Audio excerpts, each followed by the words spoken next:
পেঁয়াজ রপ্তানিতে সব নিষেধাজ্ঞা প্রত্যাহার করেছে ভারত। তবে 40% শুল্ক আরোপের পাশাপাশি প্রতি টনের ন্যূনতম রপ্তানি মূল্য $550 বেঁধে দিয়েছে দেশটির সরকার।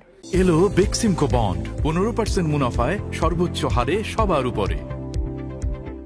ভারতের কেন্দ্রীয় বাণিজ্য ও শিল্প মন্ত্রণালয় পেঁয়াজের রপ্তানি নীতি সংশোধন করে নিষেধাজ্ঞা প্রত্যাহার করেছে।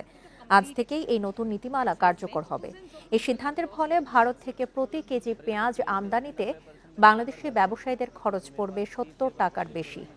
এর আগে 26 এপ্রিল বাংলাদেশ, আরব আমিরাত সহ 6টি দেশে প্রায় 1 লাখ টন পেঁয়াজ রপ্তানির বিশেষ অনুমতি দেয় ভারতের কেন্দ্রীয় সরকার।